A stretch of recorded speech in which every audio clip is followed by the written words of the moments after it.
स्वराज्य हा माझा जन्मसिद्ध अधिकार आहे आणि तो मिळवणारच ही गर्जना देणारे या लोकमान्य बाळ गंगाधर टिळक हे काँग्रेसचे अध्यक्ष होते आणि काँग्रेसची एक पिढी जी आहे दादाभाई नौरोजी नंतरची आणि महात्मा गांधींच्या आधीची या काँग्रेसच्या फळीचं नेतृत्व या पिढीचं नेतृत्व टिळकांनी केलं आहे आणि आज हा जाज्वल्य स्वरूपाचा इतिहास आणि त्यांचं देशनिर्मिती स्वातंत्र्य निर्मितीमध्ये असणाऱ्या योगदानाला अभिवादन करणे आणि त्यांच्या स्मृतींना उजाळा देणे आज हा या ठिकाणी येण्याचा मूळ हेतू आहे। यापूर्वी मात्र असं झालं नव्हतं, आपण अध्यक्ष झाल्यानंतर यापुढे सुद्धा असेच प्रकारचे कार्यक्रम होणार का?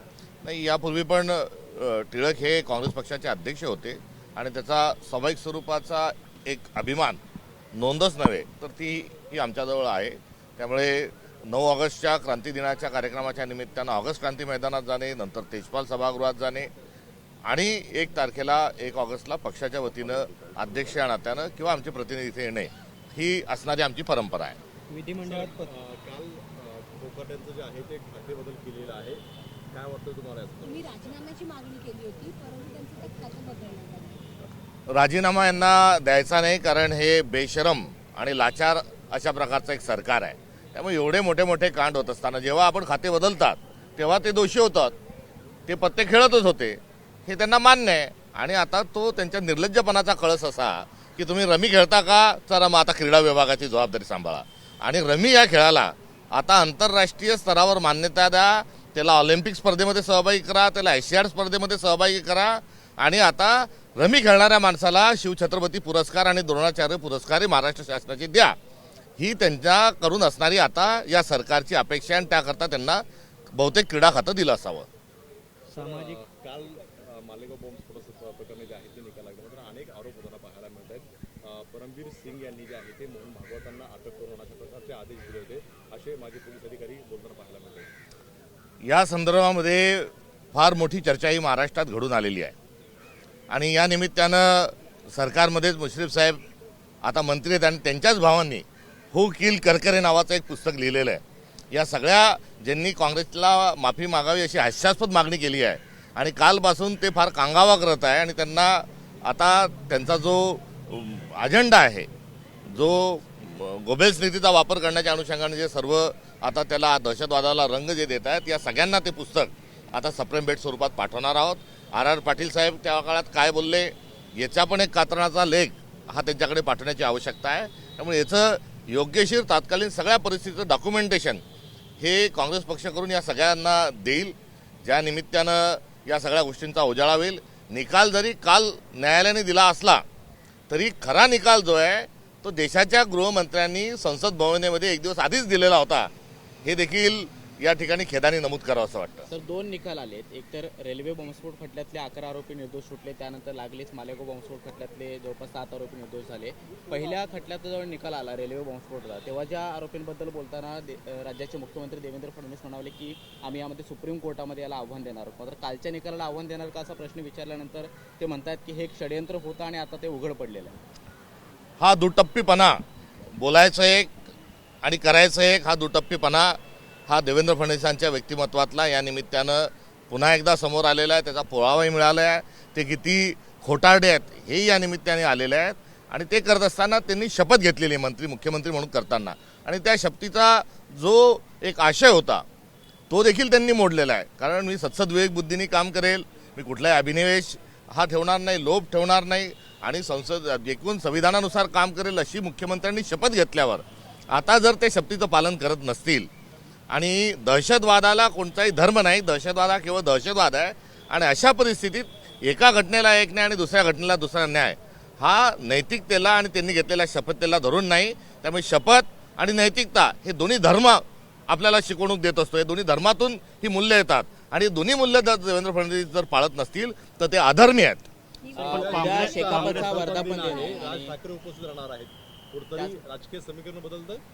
कुठे शेकापचा वर्धापन दिन आहे, त्याला राज ठाकरे प्रमुख म्हणून सर्व पक्ष उपस्थित राहणार, काँग्रेसतर्फे कोण जाणार आहे का आणि निमंत्रण तसं आहे का जयंत पाटलांकडून? जयंत पाटलांच्या वाढदिवसाच्या निमित्तानं नुकताच अलिबाग या ठिकाणी आम्ही जाऊन आलो आणि मी जात असताना त्यांना व्यक्तिगत स्वरूपाच्या शुभेच्छा दिल्या आहेत। ते आमच्या महाविकास आघाडीचे आणि इंडिया अलायन्सचे पार्टनर होते, त्यामुळे या घटनेच्या अनुषंगानं तर दोन वेगवेगळे पक्ष त्या ठिकाणी येत असतील तर त्यावर माझं भाष्य करणं योग्य ठरणार नाही. सामाजिक न्याय विभागाचा सामाजिक- निर्णय दिला आहे तो असा आहे की ईव्हीएम मध्ये कुठलाही घोटाळा नाहीये, सर्व जे काही निकाल लागले ते पारदर्शक पद्धतीने लागले आहेत.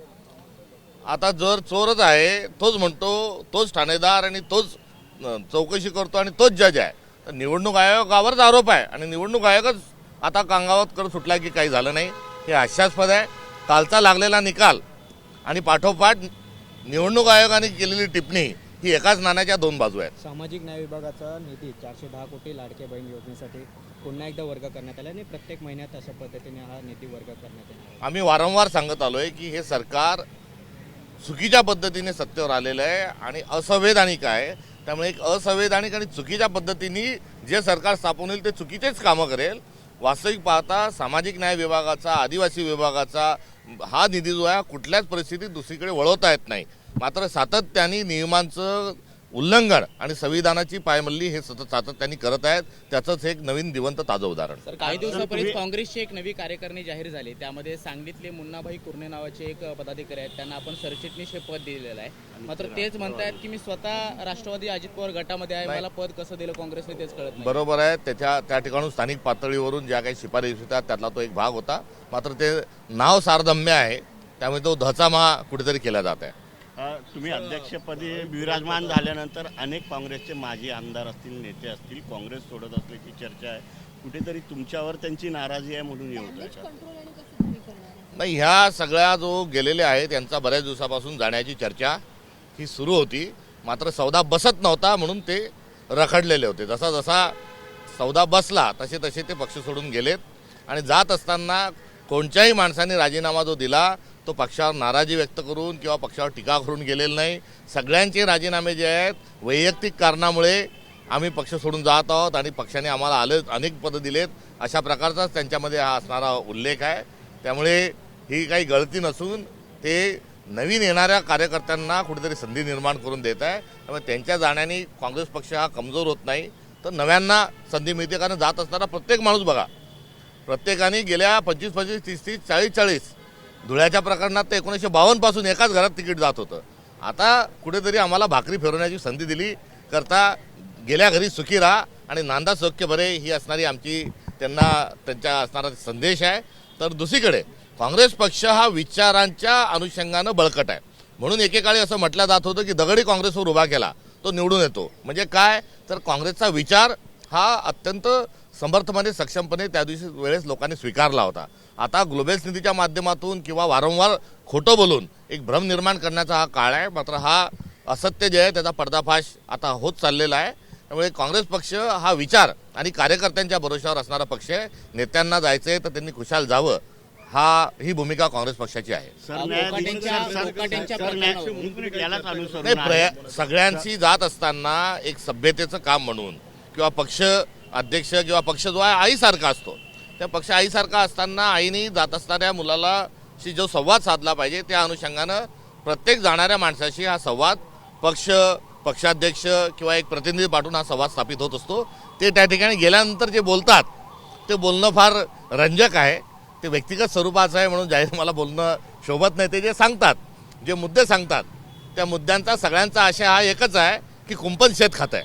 सरन्यायाधीशांनी नुकतंच एक वक्तव्य केलं आहे तेलंगणाचे जे आमदार आहेत त्या संदर्भात, पक्षांतर बंदी संदर्भात. तर ते म्हणतात की संसदेनेच अशा प्रकारचा कायदा करावा जो पूर्वीचा आहे परंतु तो अधिक कडक करावा. राजीव गांधींनी हा कायदा पक्षांतर बंदी कायदा हा केला होता आणि त्या अनुषंगानं संविधानामध्ये 10वी अनुसूचीच्या अनुषंगानं हा कायदा आहे. मात्र महाराष्ट्रात ज्या कायद्याची जे काही फसवणूक झाली, याच्या काही ज्या हिंदीमध्ये म्हणतात धज्जिया उडा दी, ते ज्या पद्धतीने या ठिकाणी त्याला केराची टोपली दाखवल्या गेली, त्यामुळे या कायद्याच्या अनुषंगानं काही प्रश्न निर्माण झालेले आहेत. मात्र कायदा योग्य आहे. अंमलबजावणी करणारं जे केंद्र सरकार आहे आणि राज्य सरकार मधले काही जे घटक असतात हे अशा प्रकारची त्या नियमाच्या अनुषंगानं पळवाटा शोधतात आहे. त्यामुळे पक्षांतर बंदी कायदा अधिक कडक करण्याच्या अनुषंगानं जरूर प्रयत्न झाले पाहिजे. मात्र हे प्रयत्न आम्ही काँग्रेस सत्तेवर आल्यावर करू. ज्यांना पक्ष फोडायचा आहे ते भाजपत अजून याला कमजोर करण्याचा प्रयत्न हा येणाऱ्या काळात करत राहील. सर, ओबैदुल्ला खान नावाचे तुमचे एक्स मेंबर ऑफ पार्लिमेंट आहे, त्यांनी थेट वर्षा गायकवाड गायकवाडांची तक्रार अध्यक्षांकडे केली. तर तक्रारीचं कारण म्हणजे की वर्षा गायकवाड यांनी ट्रेन बॉम्बलास्टमध्ये जे आरोपींना निर्दोष सोडलं त्यांना सुप्रीम कोर्टामध्ये खेचण्याची भाषा केली. मात्र काँग्रेसचा पाया हा मुस्लिम वोटर्सवरती आहे आणि अशा पद्धतीचं मुस्लिमांविरोधात वक्तव्य करणं. मला या तक्रारीच्या संदर्भात काही माहिती नाही. सर, धारावी पुनर्विकासाला विरोध आहे. आज मुरुडमध्ये बंदची हाक दिली आहे. काँग्रेसचे कार्यकर्ते सुद्धा उपस्थित आहेत. धारावीच्या निमित्तानं हे सरकार कोणासाठी काम करतं याचा स्पष्ट संकेत आहे.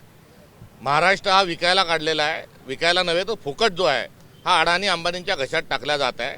आणि धारावीच नव्हे तर मुंबईतले एकूण 1000 हेक्टर जमीन म्हणजे 2500 एकर जे क्षेत्रफळ आहे हे अडाणींना आणि अंबानींना हे दिला जात आहे.